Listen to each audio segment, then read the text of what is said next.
glad you could make it to Carolina Business Edge, sponsored by Sandler Training.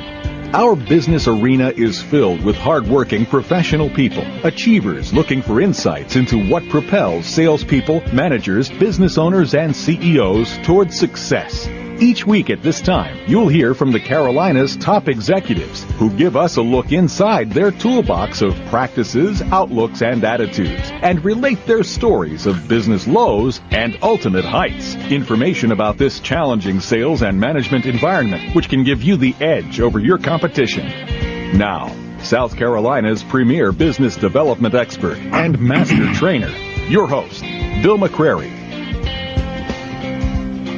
Welcome to the second hour of Carolina Business Edge. I'm Bill McCrary. My guest today is Charlie Gallman of Gallman Personnel Services. Charlie, thanks for being with us today. Thank you, Bill. I appreciate you allowing me to be on the program. You bet. Charlie, give us a thumbnail of your business, what you do. Well, Bill, we're in the staffing business. Used to be called temporary help, but the new term is now staffing.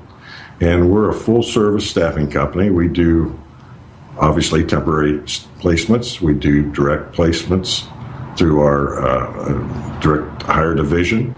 We do temp to hire through the temp side of the business. We do some medical staffing.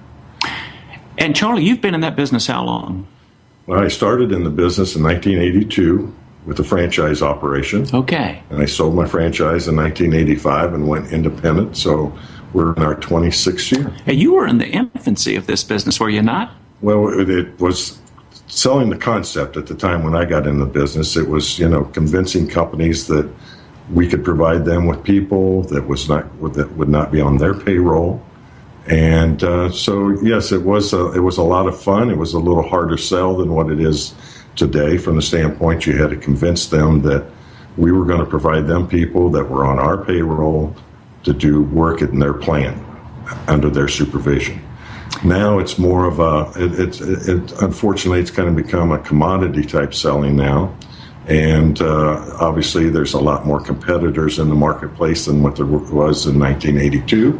Well, it's funny you should mention that because it seems to me that there was a flurry of people, wannabes, if you will, that wanted to be in that business. A lot of competition. A lot of people kind of came and went, so to speak. Did you not see some of that? Well, yes, and I think what has happened is it's people like myself that spun off of being in a franchise operation and going independent. So you have your national firms, which are international, national, and then you have your independents, which I am one of the independents.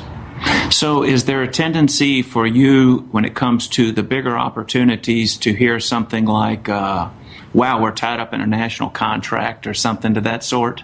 Oh, absolutely. We see that a lot, especially with companies that have multiple locations throughout the country. Okay. They can go to a national firm and can negotiate a deal or a price structure that fits all their locations.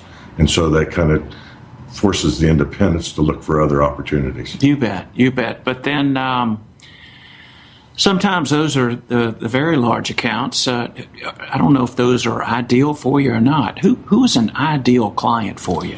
Well, we like to have kind of a multiple selection of companies, from the people that use, 50 to 100 employees at a time, to obviously what we call the onesie twosies, where a company may call us and need somebody to come in for a fill-in for a vacation situation, or what we're striving for, what we look for in a client is somebody who has peak needs.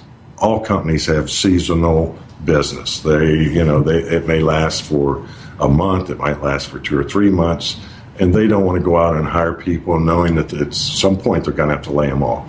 So we have an advantage from the standpoint that our employees, we can put them at the ABC company today and work there for several weeks, and then we have an opportunity to place them at the XYZ company, where another company, or a company that they only have one choice basically, and that's to hire and lay off or fire somebody. So we can move. And Charlie, we've done some I think the terminology would be temp to hire, where you can kind of test the waters, if you will, probably on both sides with the prospective employee. And do you do some of that as well? Oh, absolutely. And it, when I first got into this business, that was kind of something that we didn't really want to pursue.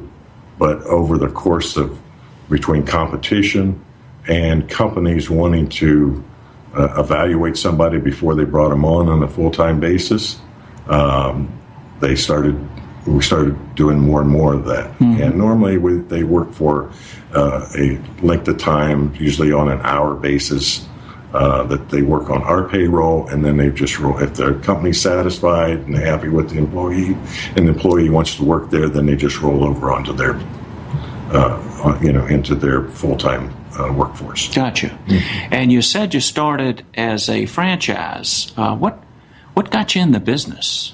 Well, I'm a transplant fellow here from Ohio, and I had a friend of mine who had a franchise operation in Ohio, and at the time I had been in the furniture business, selling from the factory level to furniture stores in southern Ohio and northern Kentucky, and that was the recession of '81, and I was just looking to try to get into something that maybe I had a little bit more control over, and he suggested that I look into this franchise situation.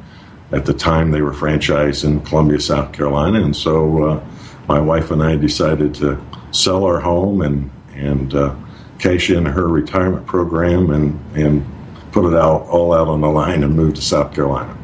So, culture shock? Quite a little bit, yes. Quite a little bit. I was used to a faster-paced selling situation, and then to come here and you really had to develop the trust and the relationship situation with clients and proving that even though I was from Ohio, I wasn't a bad person. Well, you seem like you've adapted pretty well.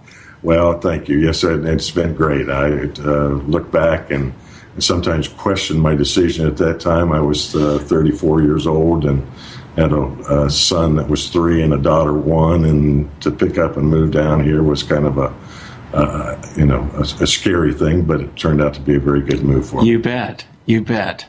If you look at your company years later, Charlie, what is it that might separate your company and make you unique in some way? What do you think? Well, I think most companies that are in the staffing business will tell you it's the people that works inside the staffing company, and certainly that's true in my situation. I have some employees that have been with me over 20 years that have seen the good times and the bad times, as we all have in this economy, and so I think my staff is very strong. We're very knowledgeable of what it takes to place people out into the business community. We do a very good job of screening and selecting the people before we send them out. So it's it's a combination of a lot of things. We do background checks, and we do I-9 verifications and drug testing if the company wants us to do that. And so we try to have somebody that's willing and ready to go to work when they walk in the door. Mm-hmm. How many locations?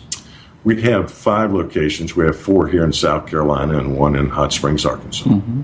Hot Springs, Arkansas. Right. Must have had a customer out there that said, "Help us, Charlie." Well, we actually had a situation in Charleston that a company was opening up a facility in Hot Springs, and we'd had such a good relationship with them here that we moved out there and opened up a facility to staff their facility, and we're still doing so at the present time. So it's nice. been a good relationship. Nice. That's a testimonial to you that you've had people 20 years. A conversation we were having the other day is some of the events that have happened over the last 10 or 20 years, September 11th, recent downturn, and a lot of younger people haven't seen those things, and they don't know how to respond to them. So having people that have been around for 20 years, they probably will act more appropriately and handle those situations better than some.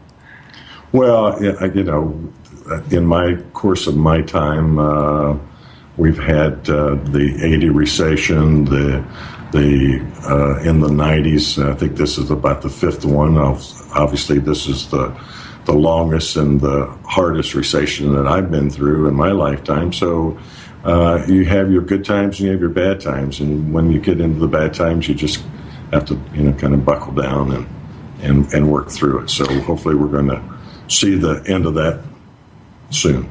Did you see this last event coming? Well, I think our industry is a good barometer of what's going on in the business community. Obviously, as companies start to see a downturn in their sales, they let our people go as far as the temporary employees go first.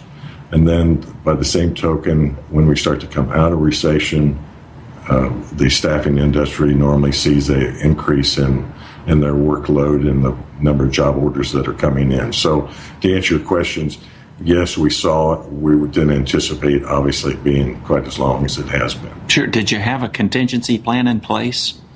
Well, I think you always...